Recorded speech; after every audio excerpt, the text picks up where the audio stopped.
Tabe, jumpa lagi dengan saya di Negara Bijaksana, channel yang membahas sebuah persoalan populer di Indonesia secara bijaksana dan dijamin dengan pemikiran terbaru.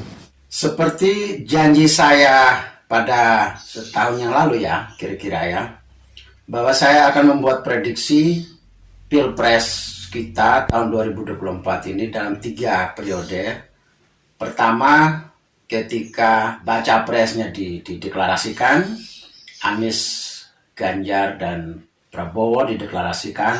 Tahap kedua adalah ketika semua mereka sudah punya baca wapres, bakal calon wakil presiden, dan sudah mendaftar. Sekarang kan sudah final ya, sudah mendaftar ke KPU. Berarti sudah ada kepastian, kecuali KPU menilai ada yang tidak layak dari segi administrasi misalnya, ya itu lain lagi. Tapi sepanjang KPU menerima semua berkas pendaftaran mereka, maka inilah calon-calon tetap kita, capres dan cawapres kita di 2024. Dulu, tahun lalu saya sudah membuat prediksi, tahap pertama sudah. Sekarang saya ingin melakukan prediksi tahap kedua, yaitu setelah mereka mendaftar. Nanti tahap ketiganya saya akan membuat sekitar seminggu sebelum hari H pencoblosan. Akan prediksi siapa yang bakal menang. Seperti pada tahap pertama saya membuat prediksi sekitar 1 tahun lalu, di mana saya mengatakan bahwa Prabowo melawan siapapun, melawan Anies maupun melawan Ganjar, Prabowo yang keluar sebagai pemenang. Itu rekaman perjalanan dimulai dari mereka mendeklarasikan capres sampai dengan hari-hari menjelang mereka mau mendaftar. Kemudian pada waktu itu juga saya mengatakan bahwa yang paling berat untuk masuk ke final, ke periode kedua, waktu itu saya mengatakan bahwa pemilu atau pilpres akan 2 periode, peluang akan 2 periode, karena tidak ada satupun yang akan memperoleh suara dominan minimal 50+1, itu tidak tercapai. Kemudian kedua, saya bilang mereka akan menjalani 2 putaran. 2 putaran ini waktu itu saya mengatakan bahwa yang akan berpeluang besar masuk ke tahap kedua adalah Ganjar dan Prabowo. Sedangkan Anies sangat berat untuk menuju ke periode kedua. Dan di periode kedua atau putaran kedua saya mengatakan bahwa kalau head to head Ganjar melawan Prabowo, maka Prabowo yang akan keluar sebagai pemenang. Tetapi andaikan situasi menuntut, ternyata dalam kenyataan, dalam konstelasi politik tiba-tiba si Anies masuk ke putaran kedua, berarti Anies juga yang akan kalah dari Prabowo. Itu pada waktu masih capres, cawapresnya belum muncul pada waktu itu. Ternyata dalam perjalanan sampai dengan tahap ini, prediksi saya nyaris sama persis dengan lembaga survei yang lainnya.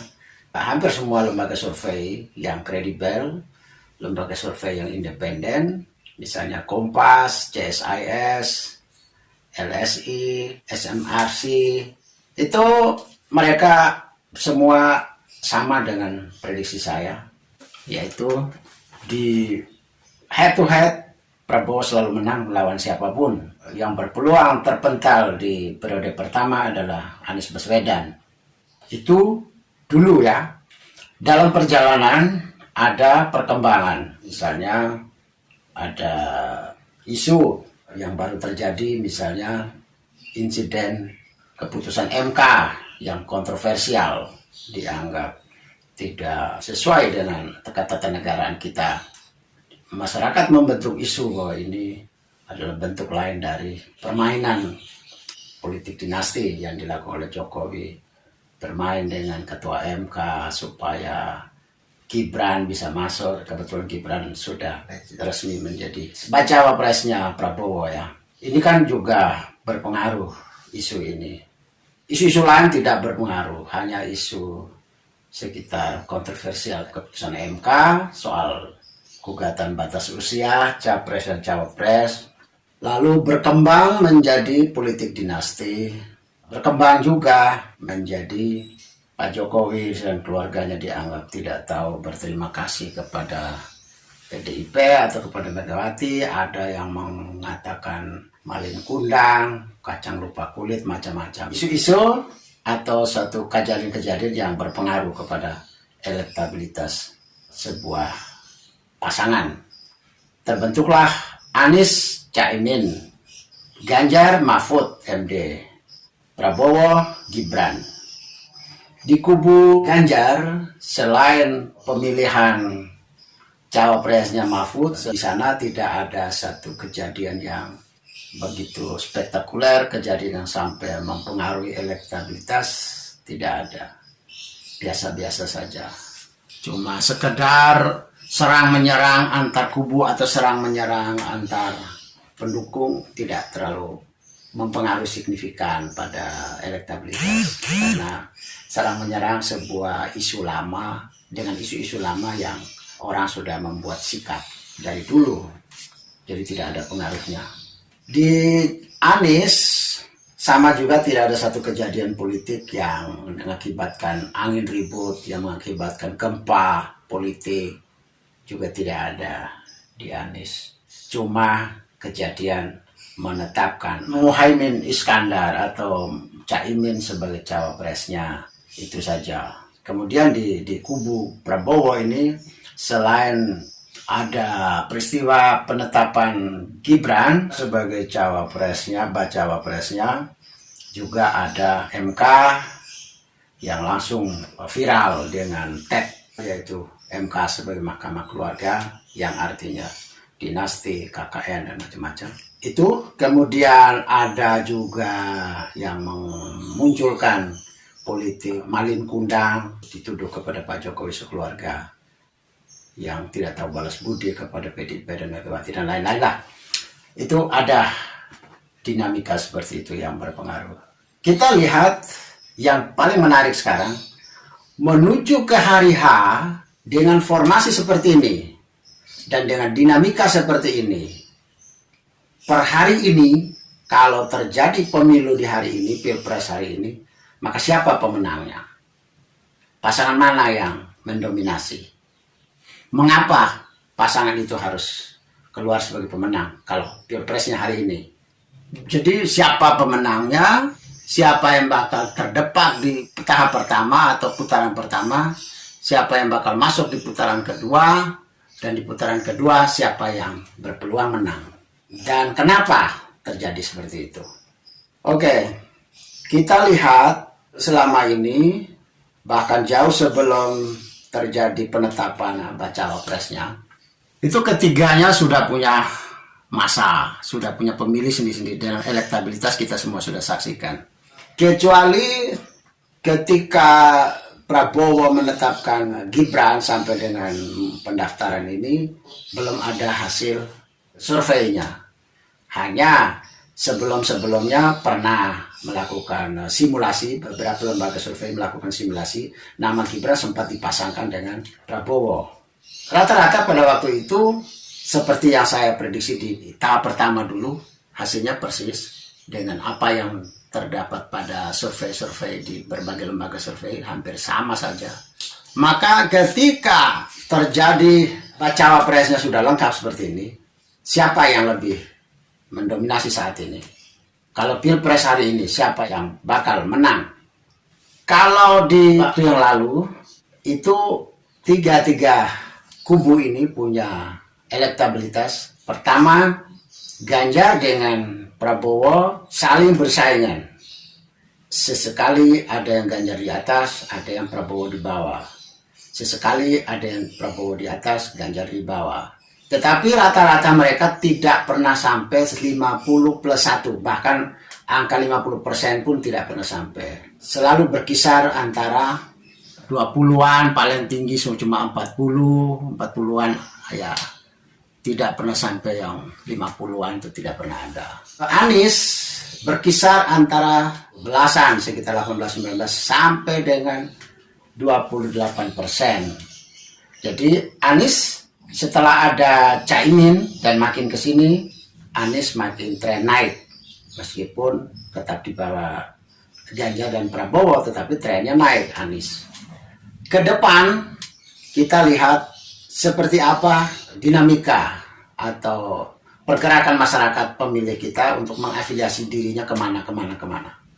Kita lihat di sisi Ganjar dengan kemunculan Gibran, yang artinya orang mengasosiasikan Gibran, Prabowo dengan Jokowi.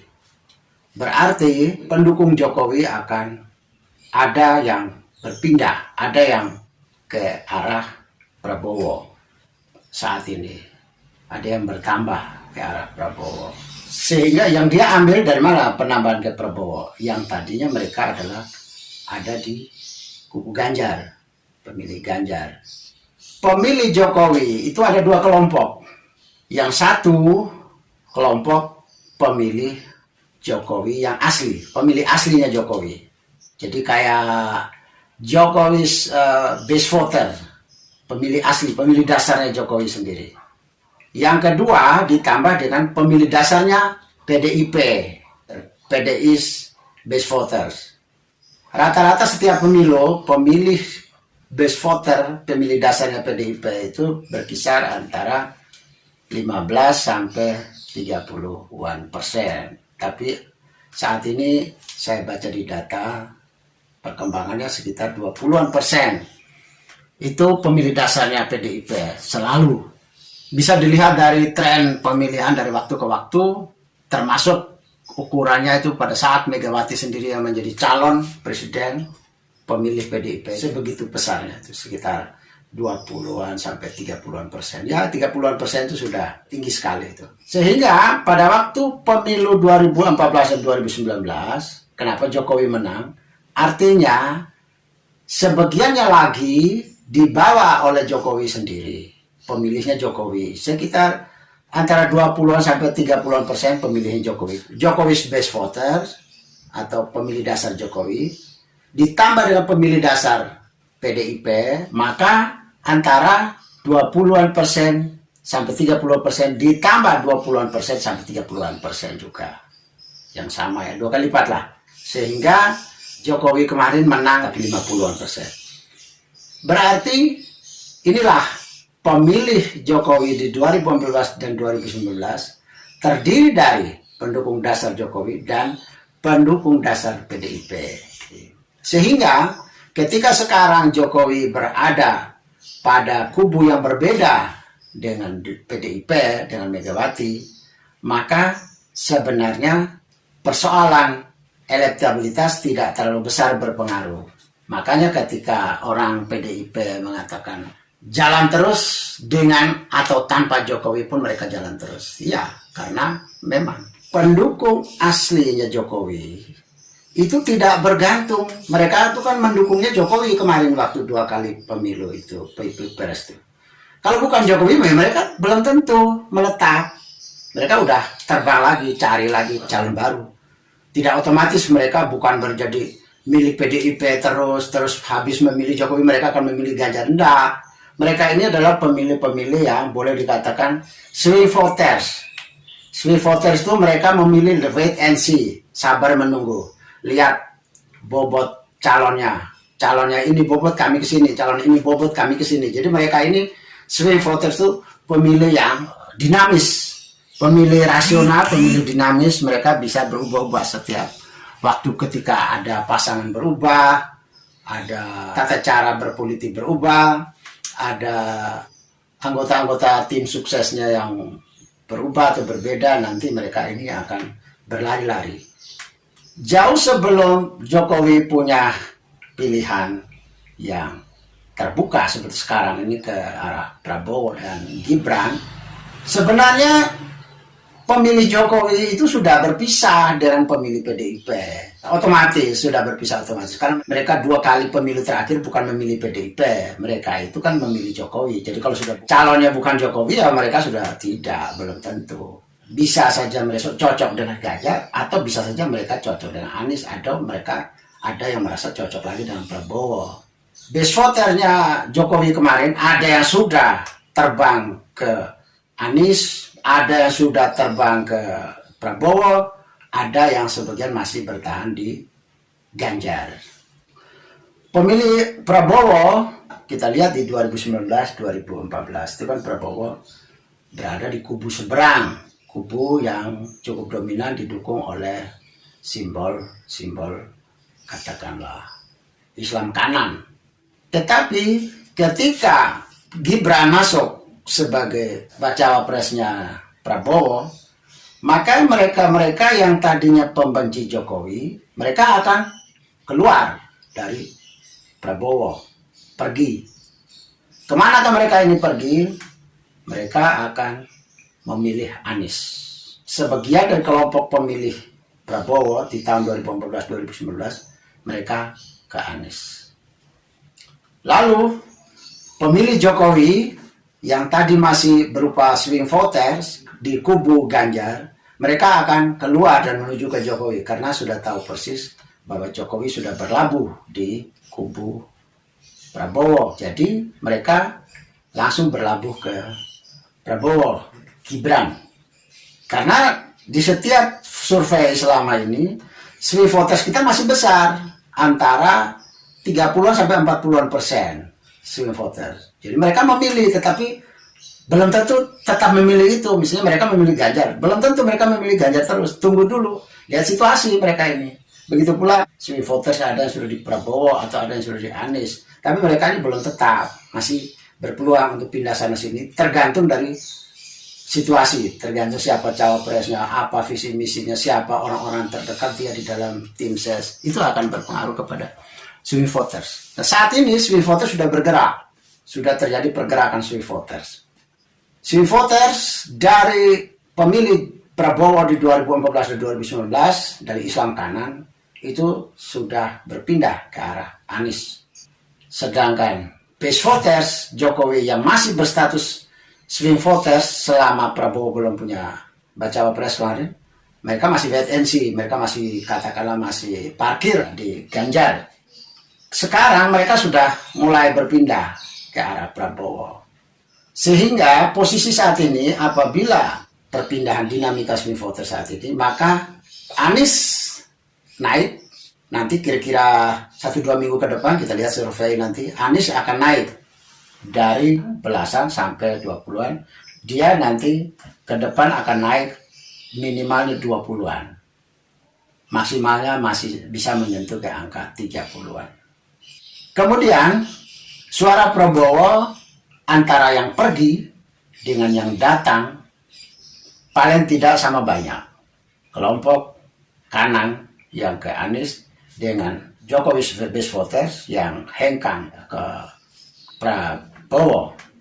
Ya kira-kira mereka setidak-tidaknya itu antara 5-10% lah. Paling maksimal 15% akan lari ke Prabowo. Sehingga nanti 1-2 minggu ke depan atau 1 bulan ke depan survei berikutnya di Ganjar akan turun sekitar 5%, turun maksimalnya 15% di Ganjar.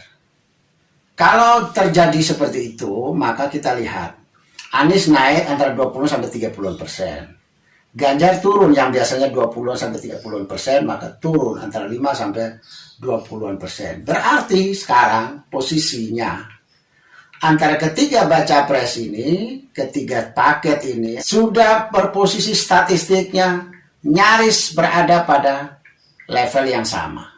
Mereka semua memperoleh antara 20-an sampai 30-an%. Sama rata untuk ketiga kubu ini.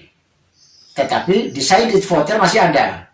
Decided voter masih ada sekitar 5-10%. Decided voter itu adalah mereka yang belum memilih apapun. Entah nanti jadi golput ataukah mereka akan memilih yang terakhir di hari-hari terakhir. Rata-rata mereka hampir sama. Meskipun sama ini, tapi saya memprediksi nanti Prabowo kadang memimpin nomor 1, kadang dia nomor 2, kadang bisa nomor 3. Anies diperkirakan bisa nomor 2, bisa nomor 3. Ganjar berpeluang besar untuk ada di nomor 2 atau nomor 3. Sehingga kalau Pilpres hari ini, maka pertama, ketiga-tiga kubu ini berpeluang yang sama untuk terdepan di putaran pertama. Berpeluang yang sama. Calon yang akan masuk ke putaran kedua, yang punya peluang lebih besar adalah Prabowo, Gibran. Terus Anies dengan Ganjar itu peluangnya sama. Antara Anies yang tertahan di putaran pertama atau Ganjar yang terdepak di putaran pertama. Dua-dua peluang yang sama. Jadi yang akan berjumpa dengan Prabowo di putaran kedua itu antara Prabowo dengan Ganjar atau Prabowo dan Anies.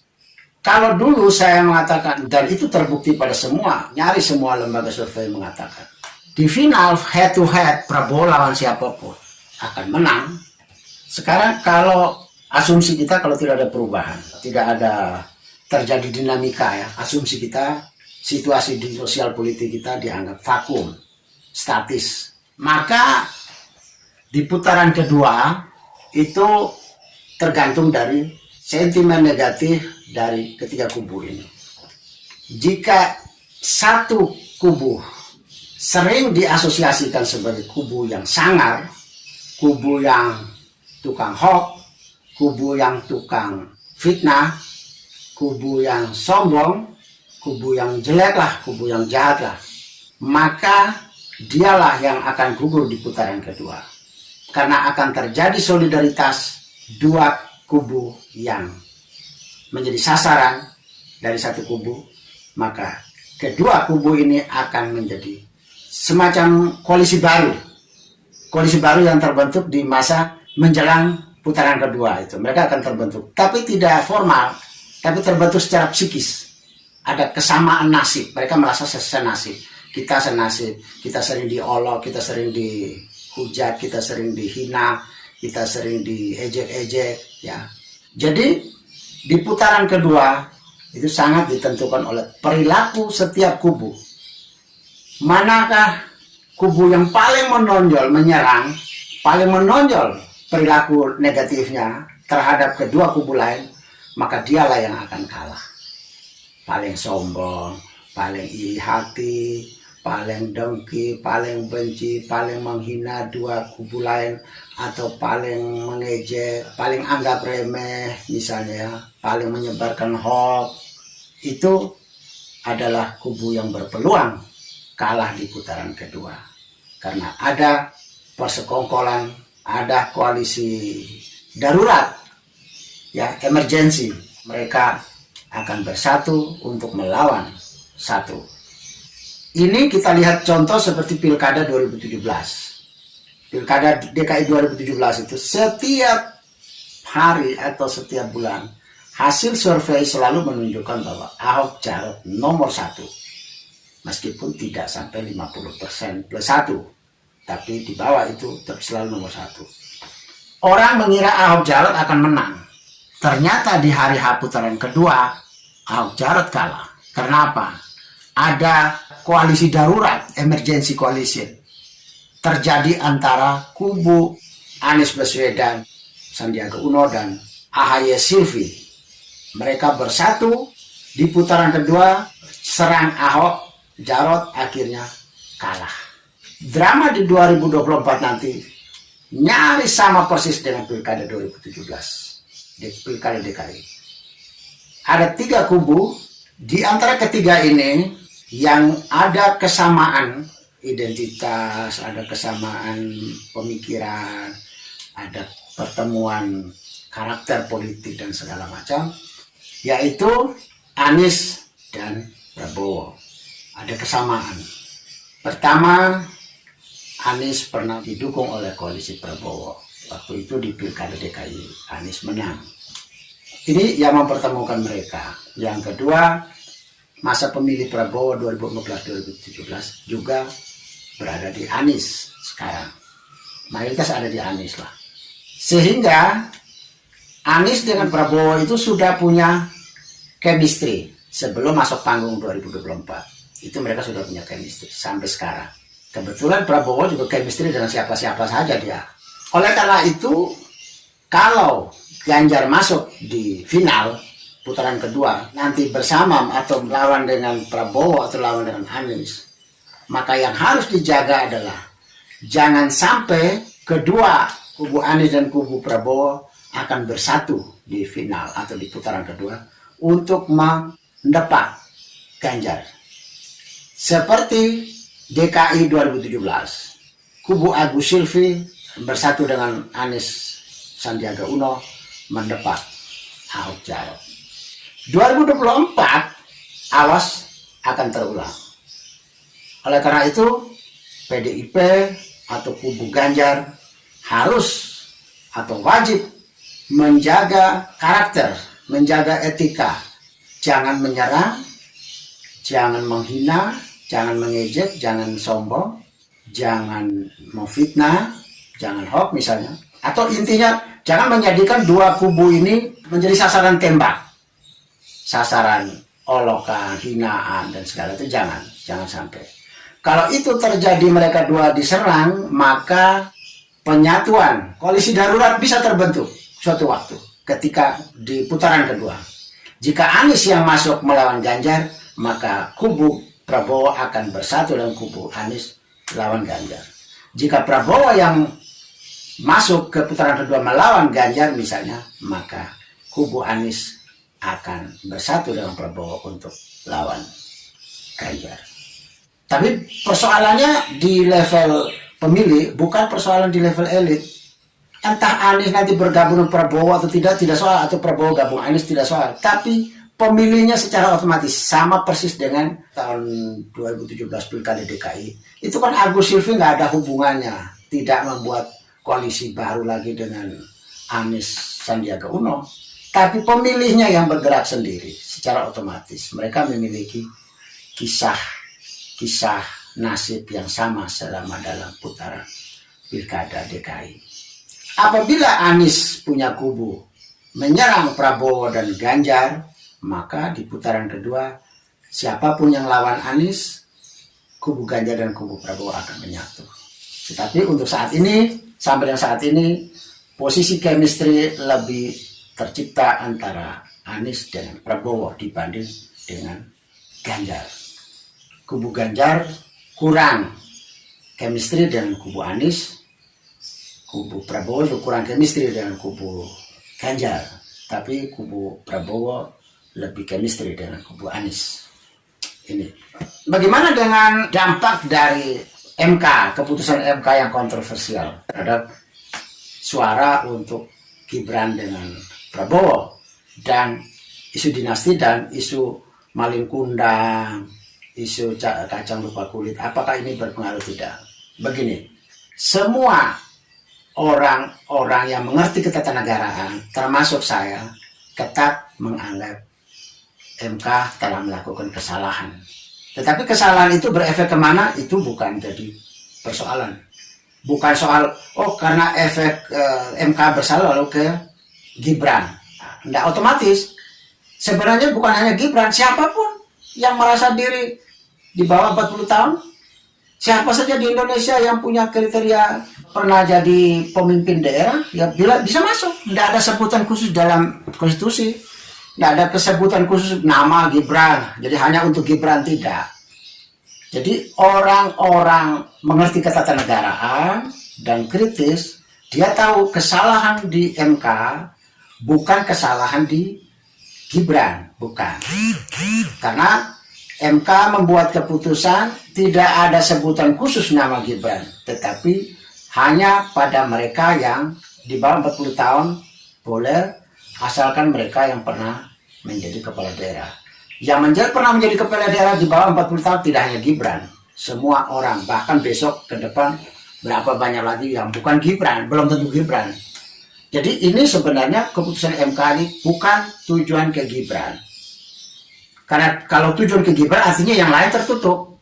Ada sebutan khusus. Bisa di bawah 40 tahun kecuali pernah menjadi kepala daerah, khususnya Gibran Raka Bumi Raka. Nah, berarti yang lain tertutup. Tapi kalau dia tidak sebut nama Gibran Raka Bumi Raka, dia hanya menyebut yang pernah jadi kepala daerah, berarti terbuka orang selain Gibran. Berarti kesalahan MK itu tidak ada hubungannya dengan Gibran Raka Bumi Raka. Gibran bisa mendaftar karena atas seizin konstitusi, seizin regulasi. Tanpa regulasi mengizinkan dia tidak bisa mendaftar. Orang seperti saya ini sampai hari ini tetap tidak puas dengan MK. Tapi apakah saya tidak puas dengan Gibran mendaftar? Tidak juga. Karena bukan hanya Gibran, Semua kepala daerah dan mantan kepala daerah yang berusia di bawah 40 tahun boleh harusnya. Kalau muncul kubu keempat, koalisi keempat, koalisi kelima, koalisi keenam, cari lagi wali kota atau gubernur atau bupati yang pernah menjadi kepala daerah, ya mestinya mereka semua bisa, tidak hanya Gibran. Jadi menurut saya kejengkelan terhadap MK, keputusan MK itu harus dilokalisir, tidak hanya berangkat Gibran. Dan itu oleh sebagian orang tahu bahwa tidak menyeberang ke Gibran, tidak jengkel terhadap Gibran. Gibran menjalankan sesuai regulasi. Jadi yang tetap harus dipersalahkan adalah MK. Tapi mau apa lagi? Katanya keputusan MK adalah final. Semua perdebatan, semua protes tidak ada gunanya untuk memperbaiki itu. Tapi tetap berguna untuk wacana, untuk menambah wawasan kita atau semacam peringatan bagi hakim-hakim MK tentang keputusan hakim MK bagi orang-orang yang mengerti ketatanegaraan dan logikanya disiplin. Dia menyalahkan MK tetapi tidak berpengaruh pada Gibran, tidak berpengaruh. Kemudian politik dinasti, ada isu politik dinasti. Dinasti selalu terjadi pada kerajaan. Anak baru lahir, balita saja sudah jadi pangeran, dipersiapkan untuk menjadi raja berikut apabila raja itu mati. Dalam konteks negara demokrasi pemilihan, maka dinasti itu tidak ada karena berdasarkan pemilihan masyarakat. Meskipun jalan menuju kemudahan menjadi calon itu juga bisa diartikan sebagai dinasti. Tapi siapa itu ketua PAN, siapa itu ketua Golkar, siapa itu ketua Gerindra, siapa pimpinan partai Gelora, siapa pimpinan partai Garuda, siapa pimpinan partai Demokrat yang bisa mengusung Gibran. Kembali lagi, mereka lah yang paling tahu apakah mereka terkena kontaminasi dinasti atau tidak. Itu kan juga tidak tahu. Selama kita tidak tahu persis, selama tidak ada datanya, ya jangan seujon, jangan langsung menuduh ke arah Pak Jokowi sekeluarga. Mereka yang bermain, ya kalau punya bukti monggo dilanjutkan. Kalau misalnya ada celah hukum, ya silakan dilanjutkan. Tapi kalau tidak ada bukti dan kalaupun punya bukti juga tidak mau melanjut ke jalur hukum, ya sudah, kita tidak bisa mempersalahkan Pak Jokowi. Jokowi sudah mengatakan berkali-kali soal capres, cawapres itu urusannya partai politik. Nah, mereka yang punya kuasa, Jokowi tidak punya kuasa. Oke lah, kita semua bisa saja protes karena Gibran dianggap belum punya pengalaman banyak. Orang lain banyak lagi pengalaman. Yang pertama itu urusan internal partai-partai politik itu. Terserah mereka. Mereka mau berkelahi di antara mereka karena ada yang tidak setuju atau ada yang setuju, itu urusan internal partai politik. Partai politik pengusung, rakyat tidak punya urusan. Sekarang isu dinasti ya. Saya pikir dinasti ini kita baru heboh lagi dengan kasus Gibran, Kaisang muncul ya. Atau dimulai dari Bobi Nasution jadi wali kota Medan, Gibran wali kota Solo. Tapi itu tidak ada yang mempersoalkan sebagai dinasti dulu. Diam saja, tidak ada. Bahkan PDIP sendiri kan yang mengusulkan dan tidak ada yang mengatakan itu dinasti.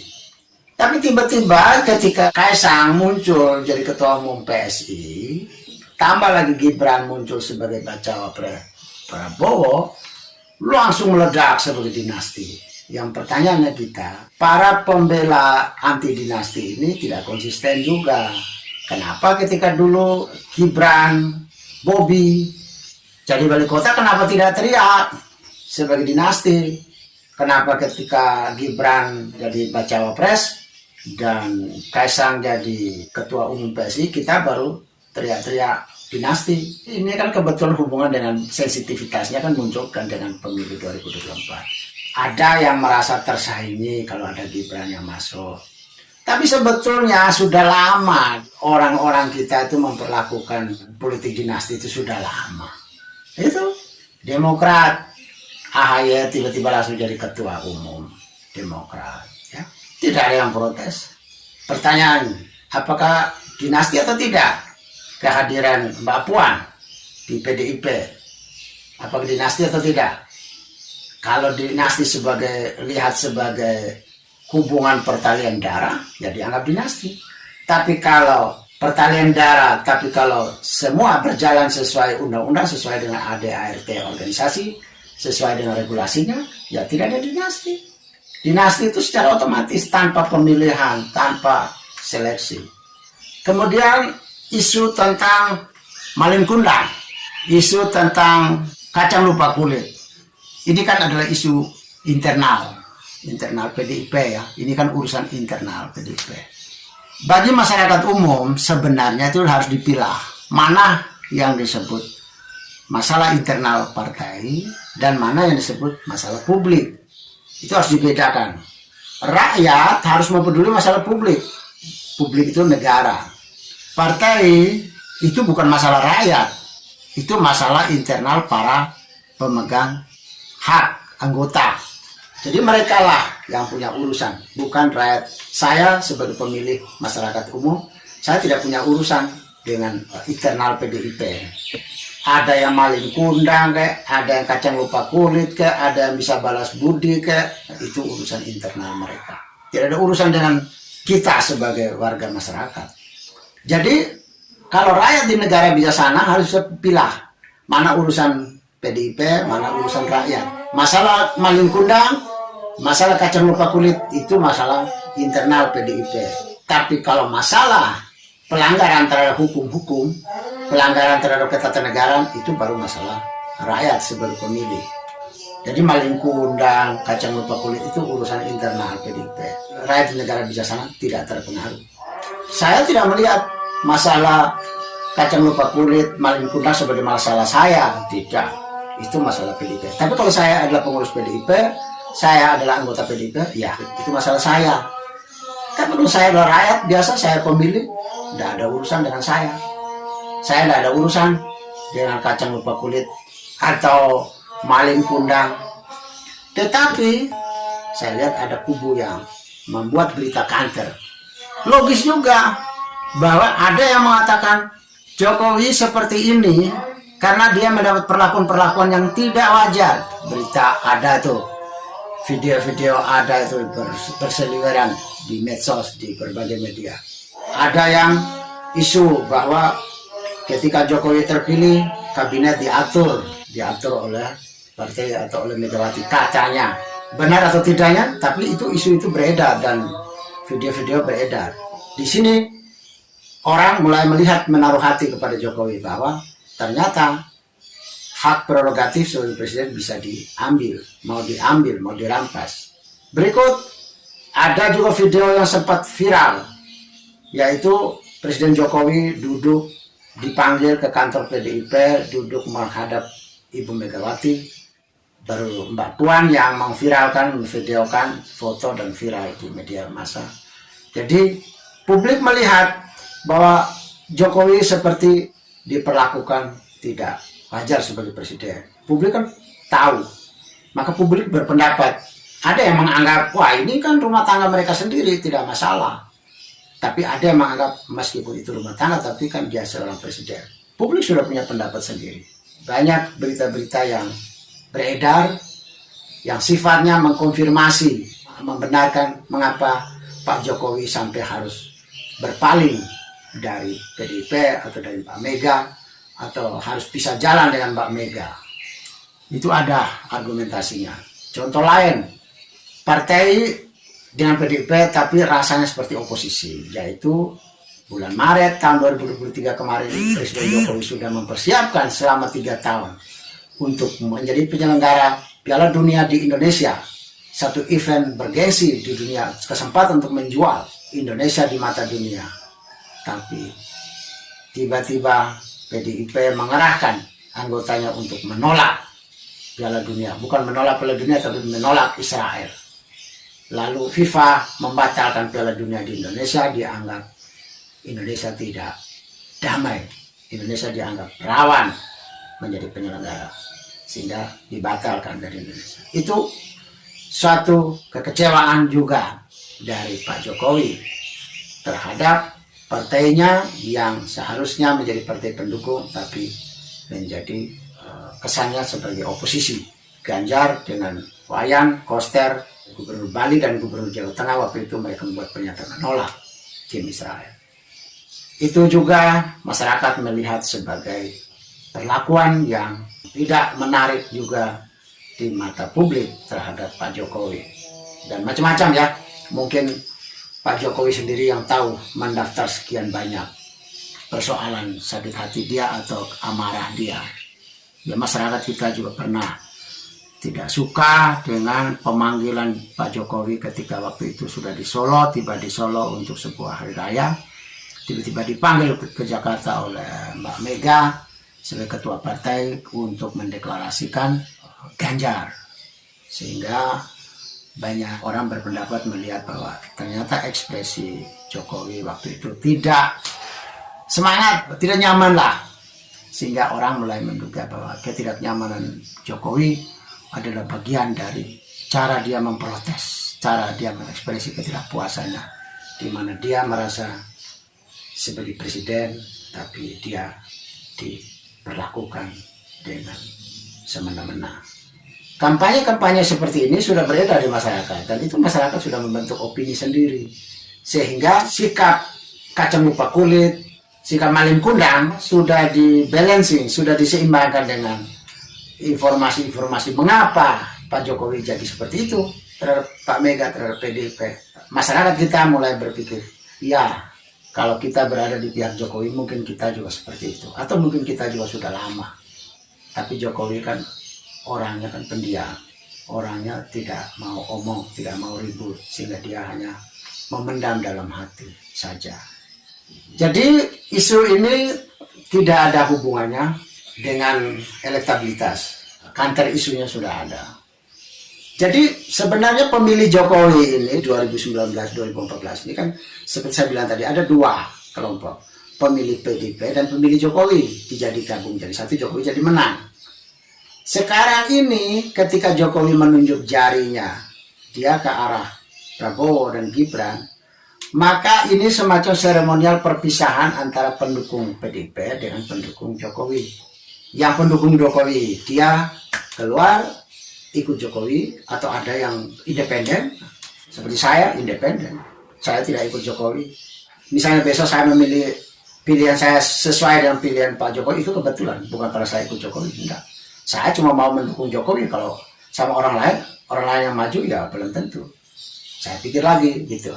Nah, pemilih Jokowi itu ada yang begitu. Dia tidak selalu harus ikut telunjuk Jokowi, tidak, dia mandiri. Tapi kalau dia memilih sesuai dengan pilihan Jokowi, itu cuma kebetulan, bukan karena loyalitas dia terhadap Jokowi. Sehingga peristiwa perpisahan antara Mbak Mega dengan Pak Jokowi ini tidak ada pengaruhnya terhadap elektabilitas. Seperti teman-teman di PDIP mengatakan, ada dan tiada Jokowi pun mereka jalan terus. Dan Ganjar menang satu putaran, mereka bilang, ya benar. Memang perpisahan ini tidak ada hubungan dengan elektabilitas, karena elektabilitas sudah terbentuk selama ini. Saya pemilih Jokowi, jauh sebelum ini, jauh sebelum 2024, bahkan habis pemilu 2019, itu saya sudah pisah. Siapapun yang calon presiden berikut, saya tidak harus ikut Jokowi lagi. Saya bebas memilih siapapun. Itu sudah otomatis. Jadi begitu hari H selesai pemilu, KPU mengumumkan 2019 Jokowi menang, maka Jokowi's base voters sudah berpisah dengan PDIP base voters. Pemilih dasar PDIP dengan pemilih asli Jokowi sudah berpisah sejak lama, bukan baru sekarang. Sekarang kalau ada perpisahan Pak Jokowi dan Ibu Mega, ya itu cuma seperti seremonialnya saja. Jadi kayak orang wisuda itu loh. Lulusnya sudah, tapi wisudanya belum. Tapi tanpa wisuda orang sudah lulus. Sama juga dengan ini. Tanpa Jokowi keluar dari PDIP, sebenarnya ini sebagian besar pemilih Jokowi itu sudah keluar. Dia tidak otomatis habis memilih Jokowi 2014-2019, dia langsung memilih Ganjar lagi. Tidak. Dia sudah keluar sendiri. Yang akan lanjut pemilih itu adalah base votersnya PDIP. Pemilih dasarnya PDIP yang jumlahnya sekitar 20-30% tadi. Mereka ini siapapun yang diusung oleh PDIP pasti pilih. Jadi sudah lama berpisah, jadi nggak ada, sebenarnya tidak ada yang perlu diributkan antara perpisahan Pak Jokowi dengan Bu Megawati ini, tidak ada yang perlu diributkan karena tidak punya pengaruh terhadap elektabilitas. Pisah dengan pemilihnya PDIP itu sejak 2019, sejak KPU mengumumkan, bukan baru sekarang, bukan baru tunggu Jokowi tunjuk Prabowo dengan Gibran baru kami ini baru pisah dari PDIP atau pisah dari Ganjar. Enggak, kami udah lama. Memang kami tidak pernah merasa, kami pemilih Jokowi, tapi kami tidak pernah merasa sebagai pemilih PDIP, wajib milih lagi siapapun presiden yang diusul oleh PDIP. Enggak, kalau PDIP mengusulkan sesuai suara hati kami, ya kami milih, tapi kami memilih bukan karena PDIP, sama dengan saya memilih Jokowi, bukan karena PDIP. Saya memilih karena Jokowinya. Begitu Jokowi sudah tidak capres, ya sudah, saya lari lagi, kami lari lagi, siapa lagi yang kira-kira bisa dipercaya. Kalau kami memilih Ganjar, ya itu kebetulan lagi. Kalau kami tidak memilih Ganjar, ya itu tidak salah. Kami bisa memilih sama lagi dengan Jokowi, bisa berbeda dengan Jokowi. Jokowi bisa memilih Prabowo, saya belum tentu, bisa saja. Kalaupun saya sama-sama dengan Pak Jokowi memilih Prabowo, ya itu kebetulan. Bukan sebagai satu keharusan. Saya tidak pernah merasa. Sebagian dari pemilih Jokowi itu tidak pernah merasa bahwa mereka wajib ikut Jokowi. Enggak.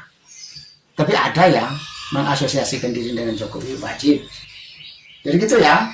Kalau pemilih di negara di sana, pemenang dari putaran kedua itu untuk menjaga diri menjadi pemenang di putaran kedua head to head, maka jangan hoax, jangan menghina, jangan memfitnah lawan lain, supaya lawan itu jangan membuat persekutuan darurat, jangan membuat koalisi darurat untuk bangkit dan melawan salah satu kubu yang dianggap diasosiasikan sebagai kubu yang sering menderitakan mereka. Itu kalau di negara bijaksana. Cara menjaga untuk menang di putaran kedua adalah dengan berperilaku baik, berkampanye dengan baik, tidak menyerang orang yang berbeda pilihan. Kalau semua perilaku jelek itu dipertontonkan, maka dialah akan menjadi calon pasti yang tumbang di putaran kedua. Terima kasih, selamat berdemokrasi, selamat beradab, selamat bertata krama, bersopan santun. Jika Anda setuju dengan saya, Anda seide dengan saya, berarti kita berada pada satu perjuangan yang sama, yaitu ingin melihat Indonesia menjadi lebih baik, Indonesia menjadi negara yang bijaksana yang kita impikan. Caranya adalah dengan Anda memberi dukungan dan berpartisipasi dalam channel ini. Subscribe di bawah channel ini, bunyikan lonceng di sampingnya untuk menunjukkan Anda berlangganan secara gratis, dan ada pemberitahuan setiap kali saya mengirim edisi baru. Dan jika Anda setuju dengan ide ini, jangan lupa bagikan ke semua relasi Anda. Terima kasih.